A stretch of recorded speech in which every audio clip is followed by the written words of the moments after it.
Sin embargo, tenemos que recordar que en la Biblia no todas las cosas están descritas o nos han sido reveladas en orden cronológico, sino que a Dios le ha agradado muchas veces revolvernos las piezas del rompecabezas para que nosotros tengamos la responsabilidad de ponerlas en orden. Entonces, cuando oímos que los 7 sellos, como ya lo vimos anteriormente en otro estudio, cubren los 7 años de la tribulación, y lo podemos demostrar porque el 6º sello claramente nos habla de que vienen cosas catastróficas sobre el mundo y donde la ira de Dios ya se descarga sobre el mundo, y la ira de Dios claramente tanto en el Antiguo como en el Nuevo Testamento se encuentra en los últimos 3 años de la tribulación. Vuelvo a repetir, cuando oímos nosotros en el Antiguo Testamento el día de Jehová, la ira de Dios o el día del Señor, y en el Nuevo Testamento lo mismo, el día del Señor, como en Primera de Tesalonicenses, Segunda de Tesalonicenses, etcétera, etcétera, se refiere a los últimos 3 años y medio de la gran tribulación. Entonces, estos 7 años de la tribulación están divididos, la primera parte en 3 años y medio, donde el sistema religioso que se atribuye a la gran ramera en Apocalipsis 17 va a tratar de colaborar con el anticristo, y hasta cierta manera se nos describe en el capítulo 17 de Apocalipsis que la ramera está arriba de la bestia, implicando que el sistema religioso al principio de los primeros 3 años de la tribulación va a ejercer poder sobre el poder político del anticristo. Y entonces en el capítulo 17 de Apocalipsis se nos describe que después el anticristo se deshace de la ramera y la confederación de 10 naciones que van a formar el último gobierno sobre el cual el anticristo va a ser el líder, van a quemar la ciudad. Porque se nos describe en el último versículo del Apocalipsis 17 que la ramera es una gran ciudad. O sea, una ciudad que va a tener un control religioso sobre el mundo, o sobre la mayor parte del mundo. Y una vez que sea quemada esta ciudad, después de los primeros 3 años y medio, viene el poder político del anticristo, donde él se erige como juez, donde él ya no acepta ninguna religión más que la que él va a imponer, y es lo que dice Segunda de Tesalonicenses capítulo 2, que va a entrar al templo de Jerusalén violando el trato o el pacto que hizo con los judíos, y en ese momento él se erige como Dios. Y ahí viene completamente todo lo que son las trompetas que vamos a continuación a estudiar, porque las trompetas vamos a demostrar simplemente que van a suceder en los últimos 3 años y medio de la tribulación. Muy bien. En el capítulo 8 del libro del Apocalipsis encontramos el 7º sello. Vimos ya claramente que el 6º sello describe el final de la tribulación, o sea, ya casi cuando la ira de Dios está por consumarse y donde van a ser destruidas todas las naciones, las islas van a desaparecer, va a haber terremotos tremendos como jamás el mundo había experimentado. Pero lo más interesante de esto es que el Espíritu Santo nos muestra en el capítulo 8 del Apocalipsis que antes, en el capítulo 7, 4 ángeles, que son los que a quienes se les van a entregar las 4 primeras trompetas del juicio, sale otro ángel del oriente que les dice a estos 4 ángeles, un ángel les dice, no hagan nada. Los detiene a estos 4 ángeles hasta que sean sellados. Los 144,000 judíos, 12,000 de cada tribu, para que entonces después de que estén sellados, o sea, protegidos por Dios, los ángeles que van a tocar las trompetas en el capítulo 8 las puedan ejercer o puedan llevar a cabo su destrucción. Pero inmediatamente después de que son sellados los 144,000, abordamos el capítulo 8 del Apocalipsis e inmediatamente encontramos una revelación tremenda que nos muestra la influencia tan tremenda que tienen nuestras oraciones. Es impresionante cómo la Biblia describe la influencia, el poder tan grande que muchas veces como cristianos no hemos podido descubrir que tienen nuestras oraciones. Al grado que en el libro de Santiago, capítulo 4, dice la Biblia que recordemos que la oración del justo puede mucho. Y pues nosotros cuando oramos decimos, bueno, Dios está tan lejos y no se va a preocupar por mí, tal vez ni me haga caso, soy como una cucarachita, como una hormiguita, ¿quién se va a estar acordando de mis oraciones? Sin embargo, cuando realmente creemos y realmente absorbemos la palabra de Dios y comenzamos a demostrar a través de la práctica de la oración que Dios contesta la oración y que Dios hace milagros a través de nuestras oraciones, es cuando somos animados a poder orar. Por eso la Biblia dice en 1 Pedro 4:7, el fin de todas las cosas se acerca, velad y sean sobrios en oración. En Efesios 6, orando en todo tiempo, por todos los santos, y creo que este es uno de los tiempos más importantes, y no estoy exagerando, de los más importantes de todos los últimos 2000 aproximadamente años de la iglesia cristiana, donde estamos en una hora de la prueba, donde estamos en una época donde los dolores han comenzado, como los dolores de parto de una mujer, a ser cada vez más intensos. Y mientras más intensos se hagan estos dolores y mientras más la presión del mundo venga sobre nosotros los cristianos, más necesitamos fortalecer nuestra vida interior. Más necesitamos blindarnos con toda la armadura de Dios, con la espada del Espíritu, con el escudo de la fe, con el casco de la salvación, con los pies del Evangelio y orando en todo tiempo por todos los santos. Porque es a través de nuestra comunión, a través de la oración, donde nosotros hacemos contacto con la fuente de energía. Hacemos contacto, nos conectamos con Dios cuando nos ponemos de rodillas o en la posición en la que tú puedas escoger orar. Eso no importa mucho. Lo importante es que no perdamos nuestro contacto con Dios. Y lo vamos a demostrar al final de la Biblia, en este capítulo 8 del Apocalipsis, que es la antesala de las trompetas que vamos a continuación a poder describir. Dice así: cuando abrió el séptimo sello, se hizo silencio en el cielo como por media hora, y vi a los 7 ángeles que estaban en pie ante Dios, y se les dieron 7 trompetas. Aquí pues Juan ve que antes de que venga el juicio y antes de que se toquen las 7 trompetas, él ve a estos 7 ángeles parados ya dispuestos a tocar las trompetas. Sin embargo, observemos lo que sigue. Y entonces vino otro ángel, ya no de los 7 ángeles de las trompetas, sino otro ángel, y se paró ante el altar con un incensario de oro, y se le dio mucho incienso para añadirlo a las oraciones de todos los santos sobre el altar de oro que estaba delante del trono. Aquí nos damos cuenta que el incienso en el Antiguo Testamento, si bien recordamos, es un tipo, es un símbolo, es una representación de nuestras oraciones.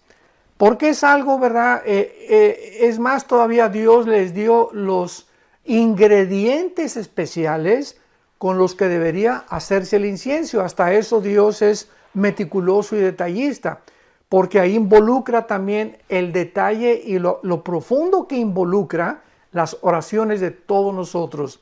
Entonces el incienso en el Antiguo Testamento simboliza como algo que sube hasta el trono de Dios y que en el Nuevo Testamento son nuestras oraciones. Muy bien. Este ángel entonces recibe un incensario y desde luego que ahí a continuación lo acabamos de leer, para añadirlo a las oraciones de todos los santos sobre el altar de oro de Dios que estaba en el templo. O sea, el incensario en el capítulo 8 del Apocalipsis que es la antesala de las trompetas, que recibe este ángel, no estaba lleno, sino que faltaban oraciones para añadirlo a ese incensario de parte nuestra. Y vemos a continuación lo que sigue. Y de la mano del ángel subió a la presencia de Dios el humo del incienso de las oraciones de los santos. O sea, recordemos que aquí el incensario no está lleno, está en el cielo, y las oraciones que están haciendo aquí abajo en la tierra los santos están subiendo para llenar el incensario. O sea, viene un tiempo cuando nuestras oraciones van a tener un final y cuando ya Dios no va a escuchar ninguna oración porque el tiempo del juicio vino. Entonces es maravilloso que nos demos cuenta que antes de los últimos años de la tribulación, Dios continúa teniendo misericordia y gracia, porque ya finalmente, ya al final no va a haber absolutamente nada. Vemos después de los 1000 años el juicio, el gran trono blanco, donde todos van a estar parados delante de Dios y se acabó la gracia, se acabó la misericordia, se acabó el favor de Dios. Entonces, dice la Biblia, de la mano del ángel subió a la presencia de Dios el humo del incensario con las oraciones de los santos. Y el ángel tomó el incensario, observemos lo que pasa, y lo llenó de fuego del altar. O sea, el incensario lo mezcló con el fuego del altar. Esto significa, porque ya vimos, las oraciones son del incienso que están guardadas en un incensario simbólicamente en el cielo, y el fuego implica el juicio de Dios. Entonces, se mezcla el fuego con las oraciones de los santos, y dice la Biblia, y lo arrojó a la tierra. O sea, en el momento que el fuego se une con las oraciones, dice la Biblia, el ángel agarró el incensario, todo esto es simbólico, y lo vertió para que cayera todas estas oraciones, o sea, simbólicamente, para que las oraciones de los santos fueran contestadas, mezcladas con el juicio de Dios. Y dice así, y hubo truenos, y voces, y relámpagos, y un terremoto. Y una vez que el ángel nos simboliza aquí con esta escena maravillosa, que nuestras oraciones van a ser contestadas, implica que las oraciones que estamos haciendo nosotros aquí en la tierra, de alguna manera están acelerando el juicio de Dios. Mientras nosotros oramos, le estamos diciendo a Dios, cada día que oramos, Señor, ya termina con esto. Ya ven por favor por nosotros, que tu gracia, que tu justicia, que tu paz se establezca en la tierra. Y aún en el quinto sello, lo vimos también en el quinto sello, en el capítulo 4 del Apocalipsis, vemos claramente también que los santos del Antiguo Testamento estaban orando en el versículo 4 en adelante, capítulo 6 del Apocalipsis, versículo 10 en adelante, en el quinto sello, estaban orando a Dios y diciéndole arriba en el cielo, hasta cuándo Dios, justo y verdadero, venga nuestra sangre. Ahí en el cielo todavía los ángeles están junto a los santos de Dios. Ahí en el cielo están los ancianos de Dios, los líderes del juicio y del trono de Dios, los sabios del universo, junto a los santos, y los santos están diciéndole a Dios, ya allá en el cielo, los que ya murieron como mártires, Señor, apúrate, ya que el juicio caiga sobre el mundo. Y esto es lo que sucede antes de las 7 trompetas. Santos de Dios, cuando comencé yo a entender estas cosas, de qué manera nuestras oraciones tienen el poder, porque Dios en su soberanía ha determinado todas las cosas, lo sabemos, y Dios ha establecido una hora, un día, una semana, un mes, un año, para las cosas que van a suceder. Así como Cristo vino en el tiempo exacto de Dios, así Dios ha determinado un programa cronológicamente en el cielo donde cada cosa que Él ha determinado va a suceder. como cuando en el capítulo 2 de los Hechos el apóstol Pedro, explicándole a los judíos la muerte de Cristo, les dijo, entregado por el predeterminado consejo y anticipado conocimiento. Predeterminado consejo. Dios había ya establecido desde antes de la fundación del mundo que su Hijo Jesucristo fuera crucificado. Con predeterminado consejo y anticipado conocimiento, Dios sabía cuando Jesús vino al mundo todo lo que iba a suceder. Y lo vemos en la misma vida de Jesucristo. Cristo, el día anterior a su muerte, cuando estaba tomando la última cena con los discípulos, él sabía perfectamente que esa noche era la última cena que iba a tomar con ellos. Él sabía que al otro día, a las 9 de la mañana, iba a estar colgado en una cruz. Él tenía un anticipado conocimiento de las cosas que iban a suceder. Cuando él comenzó a encaminarse hacia Jerusalén, después de estar en Galilea, les dijo a los discípulos, voy a enfrentar ahora el juicio. Seré entregado por los líderes, los sumos sacerdotes, van a golpearme, van a hacerme sufrir y voy a morir y a los 3 días voy a resucitar. Cristo tenía una ubicación, un conocimiento perfecto, determinado consejo y anticipado conocimiento de todo lo que iba a suceder. Muy bien, pero aun cuando Dios tiene este anticipado conocimiento de las cosas, escuchemos esto, en su soberanía, Dios también ha determinado que nuestras oraciones puedan cambiar las cosas. Esto es asombroso. O sea, ¿qué quiero decir? Que las oraciones pueden muchas veces hacer cambiar el consejo de Dios. Esto es una revelación impresionante. ¿Cómo lo puedo demostrar? Muy fácil. ¿Se acuerdan ustedes cuando Dios en el Antiguo Testamento le dijo a Moisés, he determinado acabar con este pueblo? ¿Y qué hace Moisés? Se pone en la brecha y le dice a Dios, Señor, no hagas esto. Y comienza a orar Moisés y por la oración de Moisés, Dios cambia su manera de pensar. Y esto es precisamente lo que significa cuando encontramos en el Antiguo Testamento y Dios se arrepintió. Y Dios se arrepintió. Y más adelante dice el libro de los Números, mas Dios no es hombre que se arrepienta como los hombres. O sea, cuando oímos esta frase y Dios se arrepintió, ¿qué quiere decir? Ahora lo entendemos. La palabra shuv, S-C-H-W-B grande, shuv, como suena en el hebreo, es la palabra que se tradujo en el Nuevo Testamento metanoia y que se tradujo al español arrepentimiento.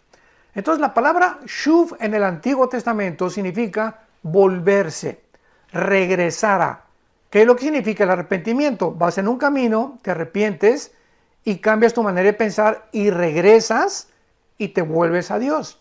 Porque el verdadero arrepentimiento no solamente es ya no voy a dejar a fumar, ya no voy a tomar, ya no voy a ver pornografía, sino que aparte de dejar esas cosas, nos regresamos hacia Dios y reconocemos que sin Él no vamos a poder continuar viviendo la vida cristiana. Entonces en el Antiguo Testamento, cuando dice la Biblia que Dios se arrepintió, esto no significa que Él haya cambiado su manera de pensar respecto al pecado, porque es lo que significa para nosotros como hombres. Dios no se arrepiente como nosotros, o sea, su manera de pensar no es igual a la de nosotros, porque la palabra arrepentimiento significa cambio de mente, cambiar de manera de pensar. Cuando nosotros nos arrepentimos es de algo malo hacia lo bueno, pero cuando Dios dice que Él se arrepiente, es cuando Él cambia su manera de pensar con respecto a nuestro trato.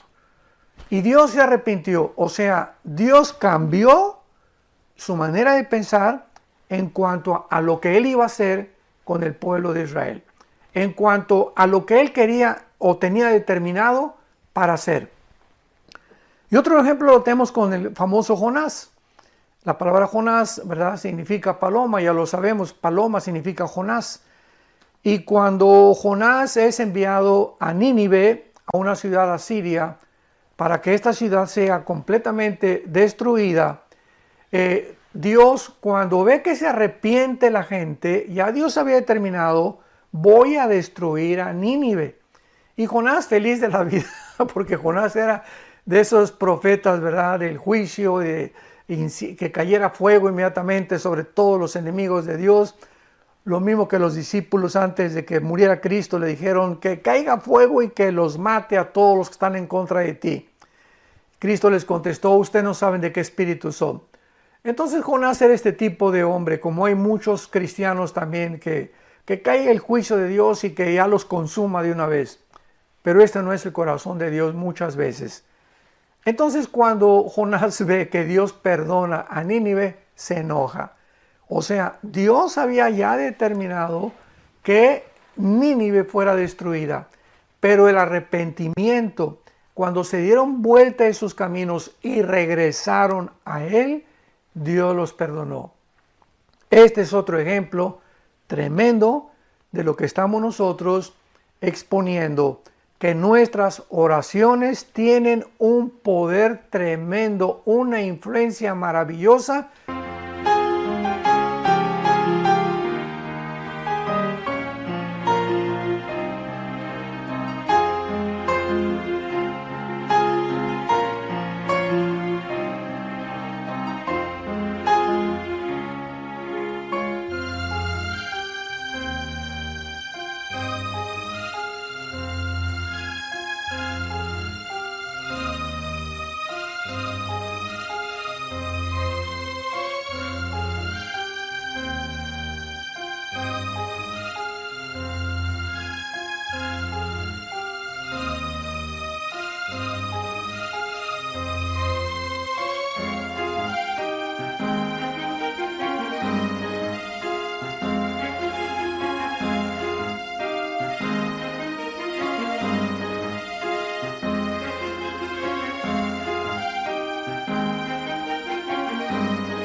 Simplemente porque en su soberanía Dios así lo ha determinado, que cuando nosotros oremos, Él puede cambiar muchas cosas que iba a hacer o a favor o en contra de nosotros. Por ejemplo, Dios ha dicho, bueno, a Pepe ya voy a determinar hacer esto y esto porque sigue con su pornografía, ¿verdad? Me lo voy a llevar a casa, porque Dios se lleva a muchos cristianos antes de tiempo a casa. Y entonces Pepe se arrepiente. ¿Qué hace Dios? Cambia Dios su manera de pensar y entonces le prolonga la misericordia a Pepe y le agrega más años de vida porque Pepe se arrepintió de su pecado. Entonces, esto es lo que el Apocalipsis quiere nosotros enseñarnos y todo este trasfondo lo tuve que poder explicar para que cuando nos introduzcamos en el libro del Apocalipsis podamos comprender la mente de Dios. ¿Por qué hace Dios lo que hace? ¿Por qué estos juicios tan terribles? Porque llega un momento en que ya el ser humano está tan depravado, tan degenerado, tan endurecido. El otro día yo estaba escuchando que lo que está pasando ahorita actualmente en el mundo con el famoso coronavirus y la pandemia, etcétera, etcétera, que ahora ya quieren hasta que usemos gogles. A ratito nos van a querer vestir de astronautas, que dice que para protegernos de esto. Yo estaba pensando dentro de mi corazón realmente, lo que se encuentra detrás de toda esta orquestación siniestra es mucha maldad. Hay mucha maldad detrás de todo lo que está pasando. O sea, yo le comenté a mi esposa el otro día, nos quieren matar, están prohibiendo medicinas que pueden sanar a las personas, inmediatamente las sacan del internet. O sea, hay algo detrás siniestro y lo único que pude concluir es peor maldad que la de los nazis. Hay personas en el siglo XXI que no tienen alma, que ya han perdido su alma, que lo único que les interesa es enriquecerse, tener poder político, tener influencia sobre los demás y ver a todos los seres humanos como una bola de esclavos, exactamente como en las antiguas películas de ficción. Entonces, esta es la razón por la cual esta maldad que se profetizó en la Biblia, Mateo 24:12, por haberse multiplicado la maldad, el amor se enfriará. 2 Timoteo capítulo 3, porque vendrán tiempos peligrosos, Pablo, le dice el Espíritu Santo, hombres amadores de sí mismos, vanagloriosos, orgullosos, sin afecto natural, sin ningún sentimiento por los demás. 1 Timoteo 4, porque el Espíritu dice que muchos apostatarán de la fe, escuchando espíritus engañadores, con doctrinas, con barbaridades, herejías que vendrán contra la palabra de Dios y para alejarnos del camino. Estamos en tiempos peligrosos en los que hace 2000 años el Espíritu Santo le dijo a Pablo, y estos tiempos están por culminarse y que el libro del Apocalipsis nos los describe. Y entonces vienen las trompetas, donde el primer ángel, capítulo 8 del Apocalipsis, versículo 7, toca la trompeta y de una forma resumida, el primer ángel toca la trompeta y se quema la tercera parte de toda la hierba verde del mundo. Todos los árboles y todo lo que es verde se quema. La segunda trompeta, versículo 8, se toca la trompeta y la tercera parte del mar, la tercera parte de los barcos, la tercera parte de toda aquella vida que existía en el mar es completamente destruida. La tercera parte se convierte en sangre. Hace algunos días, finalmente, mi esposo y yo estuvimos en una playa cercana y nos impresionó la cantidad del famoso sargazo, que son como algas marinas descompuestas, y pues no pudimos entrar a nadar. Todo estaba lleno de sargazo y están tratando de juntarlo y todo. Y yo me acerqué y el olor era nauseabundo, era un olor terrible. Bueno, ¿qué cosa es esto? Que después de tantos experimentos de bombas atómicas que se han hecho en el océano Atlántico y Pacífico, después de los billones de litros de petróleo que se han derramado en todos los océanos y en los mares del mundo, el mar ya está, ahora sí que insoportable la vida marina. Están delfines encontrándose muertos en las playas, ballenas encontrándose muertas en las playas, y todas estas algas, este famoso sargazo, no son más que algas que se están muriendo, que es vida dentro del mar y que se muere con la contaminación, que se desprende y que el mar arroja hacia las playas. Y el olor pues es nauseabundo porque trae todo el olor, ¿verdad?, de la contaminación de todo lo que nosotros los seres humanos hemos hecho con la vida marítima. Pero cuando llegue la segunda trompeta nos damos cuenta que ya la tercera parte del mundo entero en el mar estará completamente descompuesta. En la tercera trompeta, la tercera parte de todos los ríos y arroyos del mundo serán descompuestos también. Y dice la Biblia que en la cuarta trompeta el sol, la luna y las estrellas se oscurecerán en una tercera parte para que no hubiera luz en la tercera parte del día y asimismo de la noche. Y cuando entremos nosotros a la quinta trompeta, en el próximo estudio, en la próxima conferencia el sábado, en la respuesta de las preguntas, vamos a profundizar en la quinta trompeta, que es cuando un ángel baja al centro de la tierra y abre el abismo. El abismo es el lugar donde están escondidos todos los demonios. Imaginémonos que va a ser abierto el abismo y va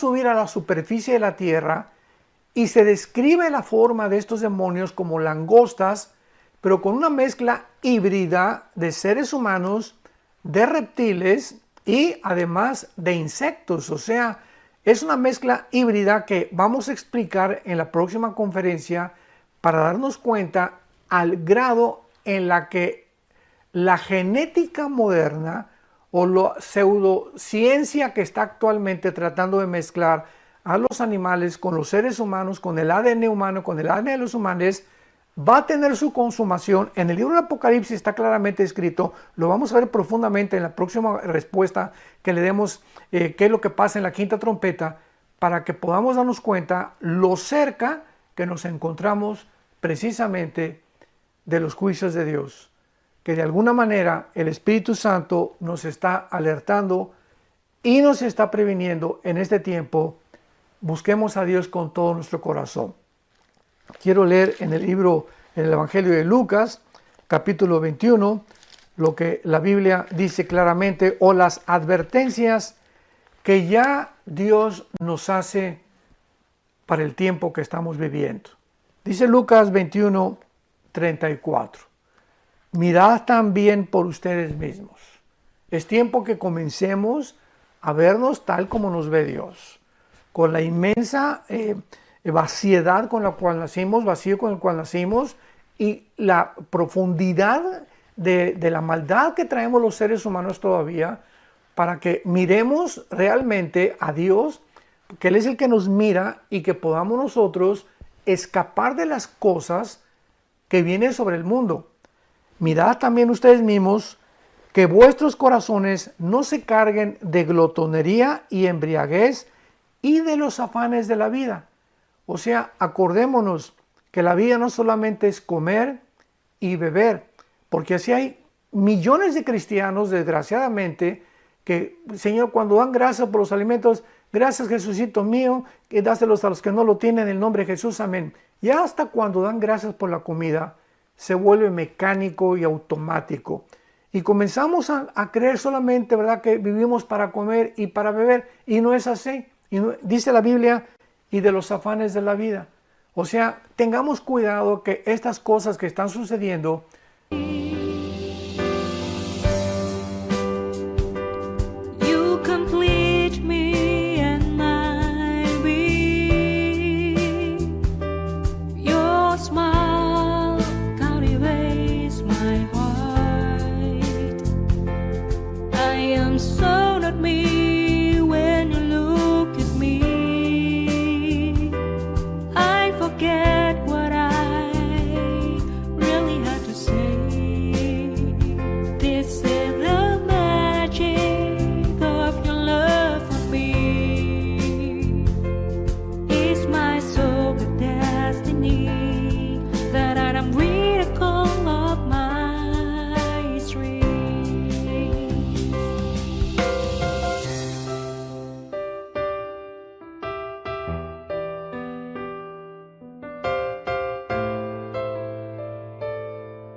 when my heart is heavier, I remember that I have got someone like you in my life. A single day is nothing without you. I hope that my sunshine always be with me.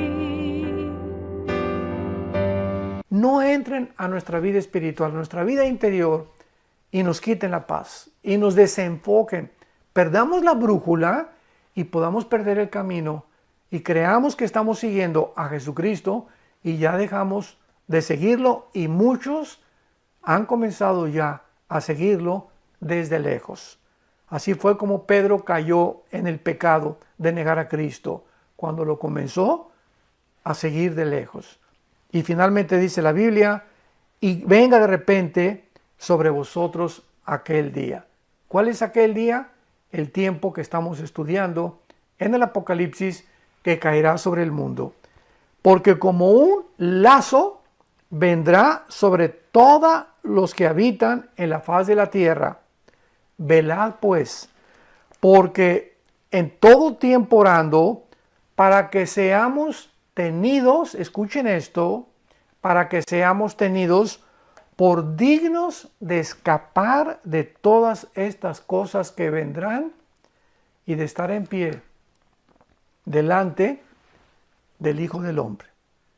Para que Dios nos tome como dignos de sacarnos de este mundo y de las cosas que vendrán. Entonces, ¿cuál es la única forma en la que podemos nosotros tener la absoluta seguridad que nos vamos en el rapto de la iglesia? Cuando verdaderamente nuestra vida es una vida de oración, una vida de devoción, una vida en la que no hemos permitido ni nos hemos dado el lujo de separarnos de Cristo, de nuestros devocionales diarios, de su santa palabra, de la palabra de Dios, para que podamos estar completamente seguros de que en cualquier momento, como un lazo así cayó el coronavirus, ¿recuerdan? En enero del año 2020 en el que nos encontramos, nadie sabía nada. Entramos a febrero y pues más o menos entramos en marzo y de repente como un lazo nunca nos imaginamos. Marzo, abril, mayo, junio, julio, llevamos 5 meses. 5 meses con una supuesta pandemia en la que ha arrasado con la economía, con el problema mental de millones de seres humanos, con niños, con matrimonios, etcétera, etcétera. Ha devastado la humanidad en los últimos 5 meses y cayó de repente, como un lazo. Nunca nos imaginamos que pudiera el mundo entrar en el camino donde el mundo se encuentra actualmente